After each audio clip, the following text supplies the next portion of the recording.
ये રીજે એક ચુલ્લુ જલ पे અને ભીગ જાય એક તુલસી દલ पे एक तुलसी को पत्र पत्राओ નથી રાજભોગ માની ગઈ છે એ તો બોલું સુંદર ભાવ ધીરે ધીરે કપિલ નારાયણ ભગવાન મોટા થયા છે અને એ બાજુ દ્વારકાધીશ કાકા કાકીને મળ્યા તો જ્ઞાન ઉપદેશ દીધા કે પોત કઈ થોડી રહી એવું બીતી જાય તમે હવે વાનપ્રસ્થ કરો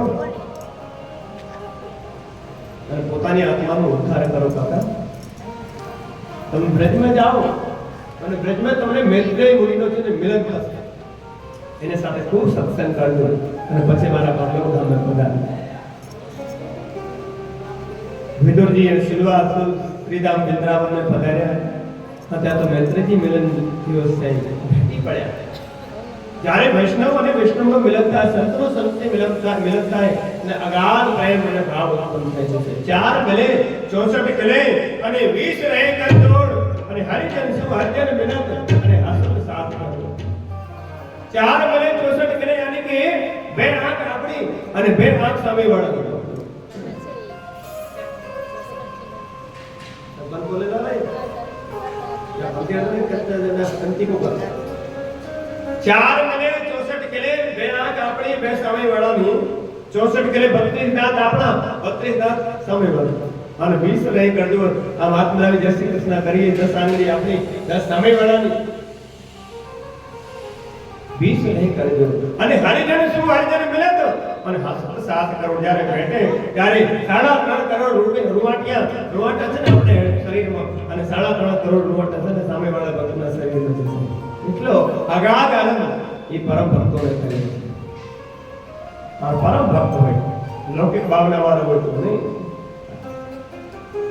એવો વિદુરજી અને મૈત્રેયજીને અગાધ આનંદની પ્રાપ્તિ થઈ છે એ ભેટી પડે ઉડકી ગયા કેમ કે ચોર ને ચોર મળી જાય છે એને ગોતવા જવું પડે રામજીભાઈ જુગાડિયા ગોતવા જવું પડે સામે તો મળી જાય તમે કેવી ભાવના લઈને ઘરેથી નીકળો એવા તમને મારા ભડકાવા ગુટ કાઢે ચોર કોઈ ચોર ને ગોતવા જાય જુગાડિયા કોઈ જુગાડિયા ગોતવા જાય મળી જ જાય એવી રીતે ભક્તને ક્યારે કઈ ભક્તને ગોતવો પડે અમને નહોતા મળી ગયા ગોપી મંડળ આ વેદ બલ્લભ મહિલા મંડળ અમને મળી ગયું ગામ સપના બી એવો મંડળ ગોતી આવ્યો તો 8 વર્ષ પહેલા આવ્યો તો એકવાર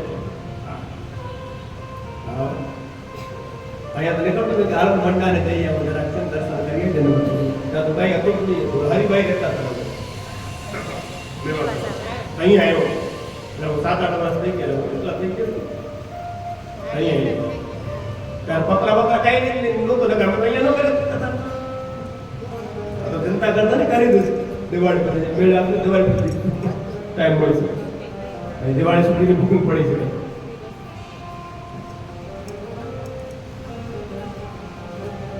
કઈ નથી ન કરતો અહીંયા થોડી કરે મને તેમ હતો એ તો રાતે રાતે છે તો નહીં હવે જેવો થાય તો બધે શું કરે બોલ આ ગોકમંડલ પડતા એકવાર જોડા કાઢ્યો એટલે આથી આ ઘર મહિના મંડળ બધા નામે ઘર મંડળ પડતા આગે શાસ્ત્રી તો ચિંતા કરતા નહીં મારા દોડતો હા શર્મિલા મેં કહ્યું કે મારા 150 નો તો ગોકમંડળ તો ચિંતા કરતા નહીં રાતે રાતે થોડો થોડો કશું તો રાતે રાતે થઈ જાય મેં કે મારું ગોપા તો નહીં ગોપી તો ગોપા તો આવશે ગોપાલ બિચારા ફાંકી ખાવા લબડાવું આવે ને અને ધંધે જવું પડે આ દુકાને ન જાય તો રાતે રાતે ન થાય કાલે તે ભાઈ પૂજા બેસે તમારા નામે આગે સાથે દુકાને ન જાય તો રાતે રાતે થઈ જાય તો ચિંતા નહીં સાંજે આરતીમાં આવે આવ મારા રસિયા છે ને તો ઓડિયા ઇલેક્ટ્રિક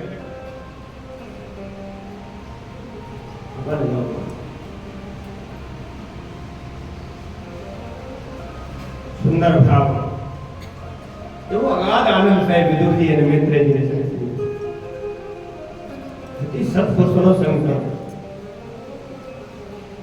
એના પછી કપિલ નારાયણ ભગવાન ધ્યાનમાં બેસ્યા હતા એની માતા દેવહૂતિ આવ્યા દેવહૂતિ માતા પોતાના પુત્ર તરીકે સેવા નહોતા કરતા બાકી ભગવાનનો ભાવ રાખીને એને ખૂબ કાળજી રાખતા એકવાર સવારના પરમાં દેવહૂતિ માતા પોતાના પુત્રને પાસે આવ્યા અને હાથ જોડીને કહેવા લાગે, હે પુત્ર, જો આપની આજ્ઞા હોય તો મારે કર્ણ પ્રસન્ન કરવાની ઈચ્છા છે, આપ આજ્ઞા કરો. તો કરો માતા, તમે જરાય સંકોચ ના કરો, બોલો તમારે શું પૂછવું છે.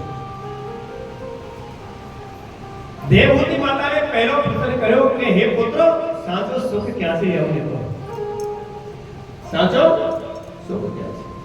આ દેવહૂતિ માતાને પ્રસન્ન નથી ભગવાનથી, બલકે આપણા બધાને પ્રસન્ન છે. આપણે સુખ ગોતવામાં છે, બાકી જિંદગી છે ને ભેટ કરી કેટલા જન્મ નીકળી ગયા, તો સુખ ક્યારેક પૂરું થતો. એક સુખ કેમ મળે અને એક રૂપિયા કેમ મળે, એ બે વસ્તુની માંગણીમાં આખો જીવન વ્યતીત કરી દે. એ કોઈથી કોઈના પૂરા થયા. નાનકડે ઓડી મળતા હોય કે હવે તો મકાન થઈ જાય તો હાથ, મકાન થઈ હવે તો છે ને વેટિંગ થઈ જાય, રાજકોટ પડી જાય. બીજો પ્રશ્ન કર્યો, પુત્ર સાચો આનંદ ક્યાં છે? અને ત્રીજો પ્રશ્ન કર્યો, આ આનંદને કેવી રીતે ટકાવી રાખશો, એનો કોઈ ઉપાય મને જણાવો. કપિલ નારાયણ બહુ રાજી થયા અને કહેવા લાગ્યા, માતા, જ્યાં સુધી સુખ ભોગવવાની ઈચ્છા છે ત્યાં સુધી તમને સાચો સુખ મળશે જ નહીં.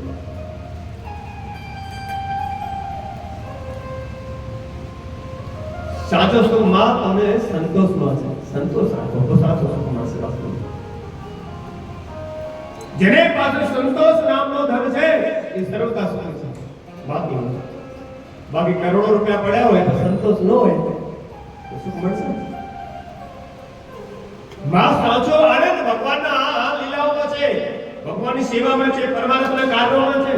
તમે એને ભાવ સ્વરૂપમાં જશો તો ક્યાંય તમને આનંદ નહીં મળે. માં સાચો આનંદ આપણે હૃદયમાં છે. જે સ્થિતિમાં ભગવાન રાખે આમાં આનંદ માની રહ્યું.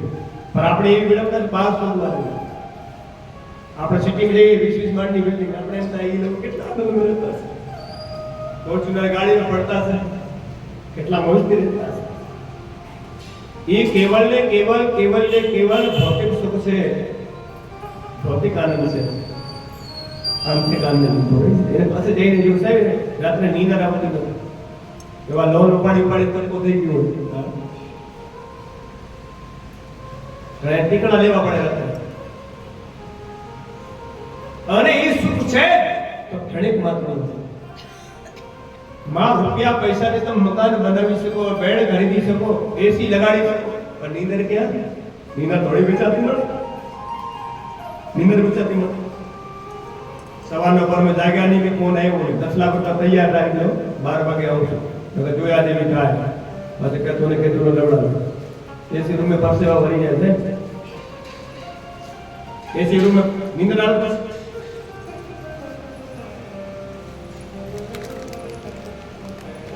માં એ કેવલ ને કેવલ ક્ષણિક માત્રનો આનંદ છે, ક્ષણ માત્ર.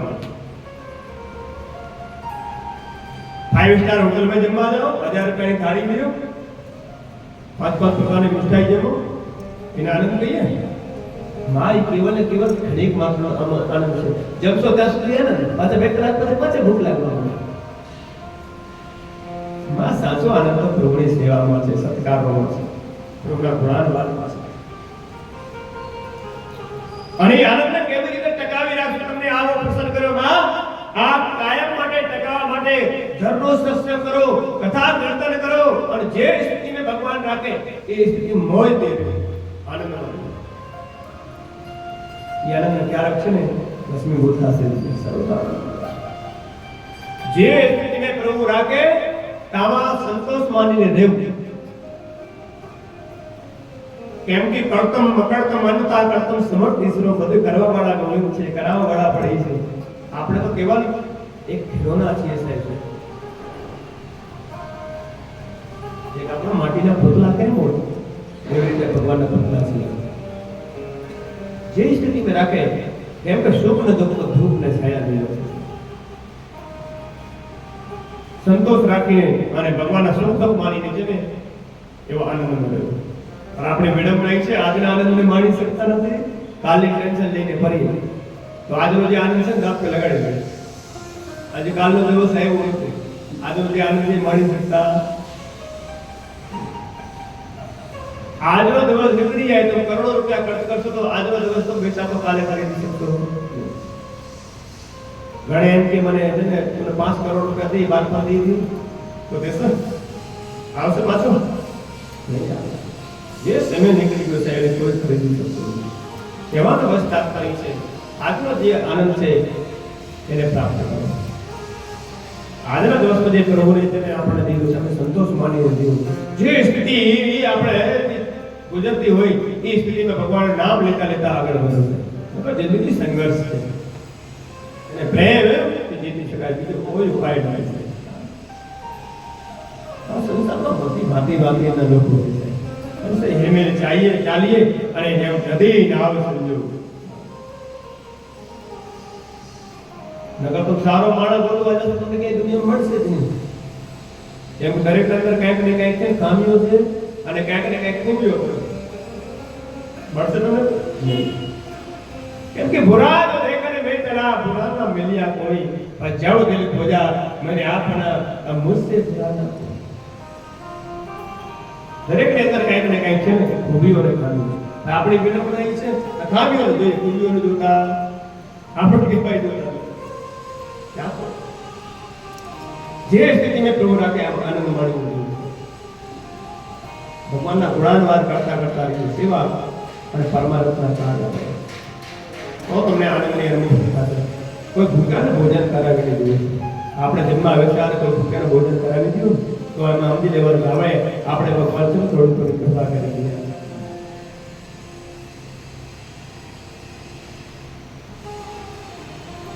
માં बहुत गई थोड़ी रही એવું બીતી જાય. अब तो મારા મોઢું ચિત્તને હટાવો અને વાત પ્રસ્તુત. દેવહૂતિ માતા કપલે નારાયણની 3 પરિક્રમા કરીને જતા થયા અને એવી તપસ્યા કરી દેવહૂતિ માતાને અને સિંધુ નામની નદીને અવતરિત થઈ ગયા છે. કપલે નારાયણને ખબર પડી સિંધુ નામની નદીને પાસે આવી અને આ ચરણો રક્ષણે છાતો છે કે આજે માતા અને હું કરતા કરું છું.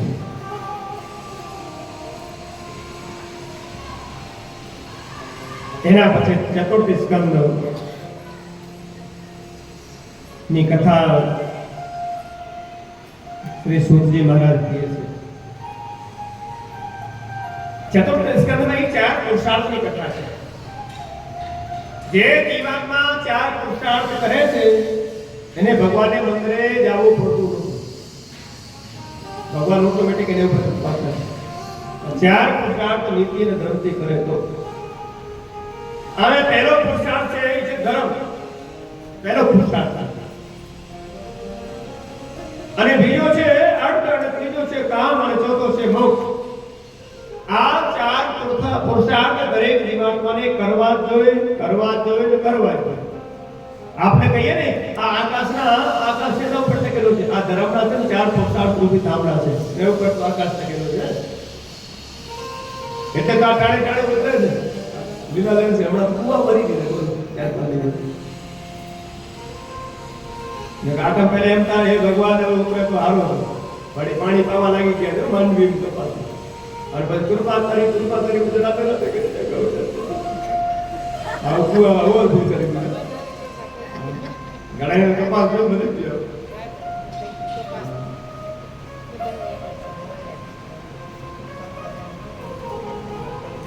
આ પુરુષાર્થ નહીં પૂછે છે.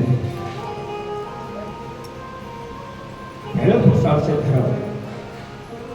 ધર્મને સાથે લઈને ચાલુ. બીજો છે અર્થ, ત્રીજો છે કામ અને ચોથો છે મોક્ષ. પણ વિચાર કરવાની વાત છે ધર્મ એટલે શું, કેવી રીતે કરવું, ક્યાં કરવું. આ ધર્મમાંથી મારા થોડે બોર્ડ લગાડીને દેખાય કે હું ધર્મમાંથી છું. ધર્મ કેમ કરવું, ધર્મ એટલે શું છે. પ્રશ્ન મોટો વિચારવાની વાત કે આપણે ધર્મ કરવાની છે કેમતા જ નથી. ધર્મ કર્યો તો રાજા પરીક્ષિતને, ધર્મ કર્યો તેના પિતા શ્રીને, એ ધર્મ કરતા પાંડવો. ધર્મ કર્યો તો વિષ્ણુ પિતામહને, ધર્મમાંથી હતા રાજા હરિશ્ચંદ્ર. આપણે એવું કરીએ છીએ. ધર્મ એટલે શું? ધર્મ કરવામાં 7 પ્રકારનો શુદ્ધિકરણ બતાવવામાં આવ્યું. કેટલા પ્રકારનો? 7 પ્રકારનો શુદ્ધિકરણ હોય તો આપણે ધર્મ કરી શકીએ. નકર આપણી કેવળ છે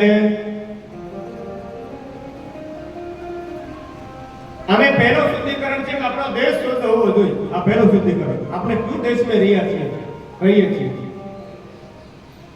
તો આપણે ધર્મ કરી શકીએ, બાકી નથી. ને કે આપણો જન્મ અમેરિકા નથી હોતો તો ચીન નથી હોતું, રામજી તો આપણે ધર્મ કરી શકીએ, સેવા કરી શકીએ. અહીંયા ગંગા યમુના છે, ગંગા ને યમુના તમારી બાજુવાળા ને મથુરામાં છે. આપણે કયું દેશના નાગરિક છીએ? પહેલો આપણો દેશ પવિત્ર હોવો જોઈએ. આપણા ભારત જેવો સાહેબ દેશ દુનિયામાં નથી. એ ભારત ભૂમિ આપણો જન્મ થયો, એ દેશના આપણે છે ને માલિક થઈ જશે. આપણે ભારતને છે ને ભારત માતા કહેવામાં આવે. તો દુબઈની માતા કહે ને કે દુબઈ સ્ત્રીલિંગ જેવું નામ નથી દુબઈ, તો કોઈ દુબઈની માતા કહે હે? આપણે ભારત ભારત માતા કહેવામાં આવે છે. કેમ કે આપણે સંસ્કારી દેશ છે સાહેબ, પરોપકારી દેશ છે, પુરુષાર્થ વાળા દેશ છે. सारे जहां से अच्छा हिंदुस्तान हमारा और हमें भूल भूले हैं इसकी ये गुलिस्तान हमारा. ये भारत भूमि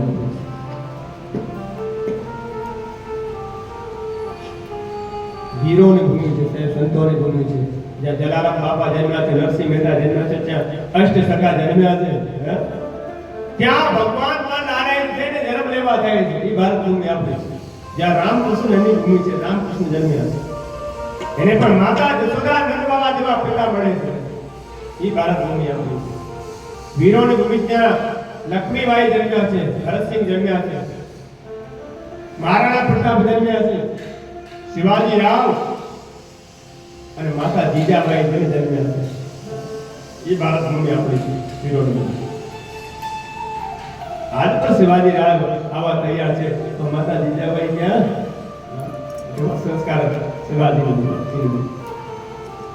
એ આપ હમાયો ગે ચાંદ મોરે જીજાબાઈ ને આવ્યા વાળે, જીજાબાઈ ને આવ્યા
સંતોની ભૂમિ છે.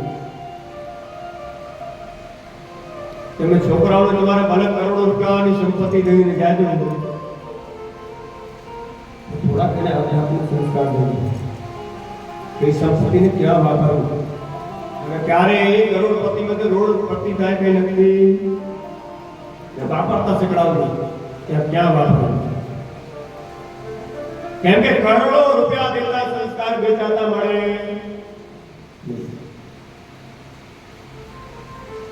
તમારા છોકરા ભલે સોનાની બોલ પેન છે ને વાપસાગતમાં દઈને જાજો, એને લેતા શીખડાવજો. શું લેવું સંસ્કાર વેચાતા રંગ લગાડી ગયા ભારત માતાને પ્રતિ. આ તો હિન્દુ સંમેલન છે અને ગણેશ મંદિરે ઘણા લોકો અહીંયા ગયા છે. એટલા તો 50 પહેલા અહીંયા આવ્યા છે, જવું જોઈએ. હિન્દુ થઈને રહ્યું છે. એવા રંગ ભારતને પ્રતિ, આપણા દેશને પ્રતિ, આપણા માતાને પ્રતિ ચોક્કસ સમજાવજો. માતા પિતા, દાદા દાદી કોણ હોય છે, માસા માસી કોણ હોય છે, ભાઈને ફુવા કોણ હોય છે, મામા મામી કોણ છે.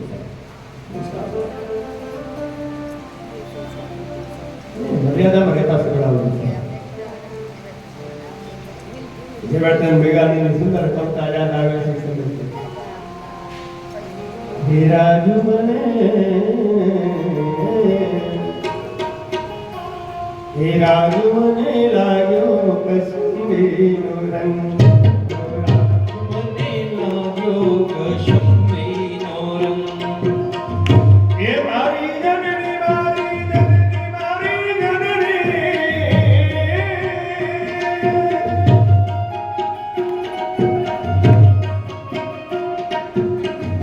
હે મારી જનની ના હિયામાં ઓળંગતા ઓળંગતા લીધો કસુમેરો. ઓ રાજ હવે પીલો કસુમેરો એવા ધોળા ધાવણ કે ધારાય ધારાય થોડો કુસુમેરો.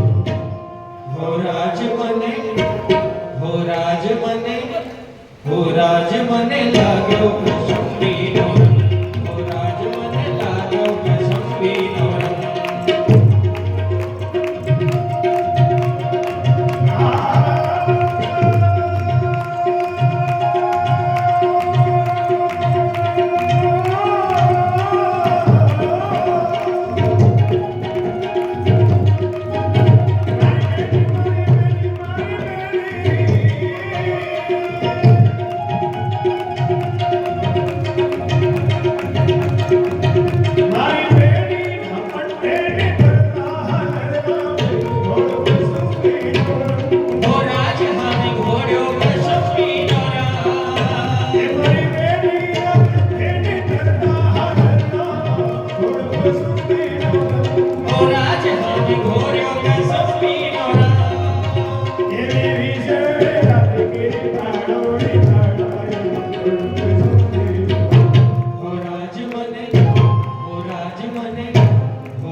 આપણે એ તો નક્કી છે કે આપણો દેશ પવિત્ર છે સાહેબ, એટલે અહીંયા રામ ને કૃષ્ણ આવે અને આમાં સૌરાષ્ટ્ર તો બાકી જવાની છે.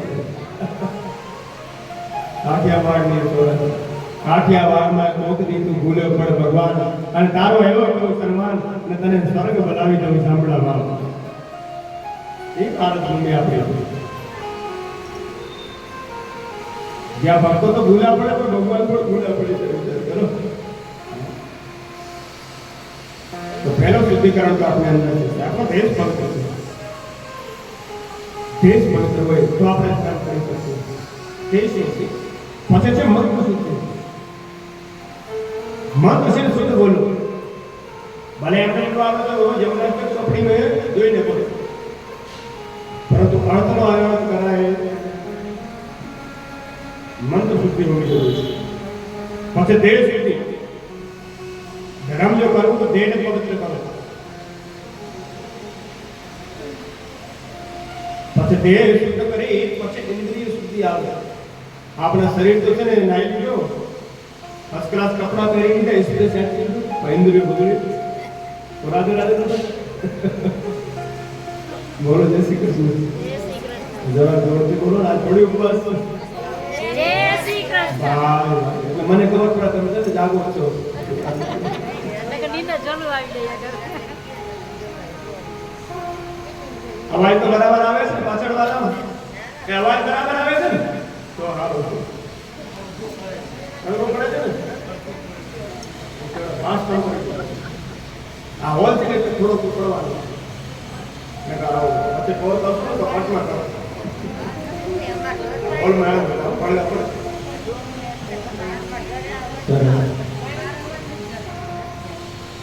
શાસ્ત્રીજી ભક્તિ બધી આમ સમાજમાં ભેગી થઈ.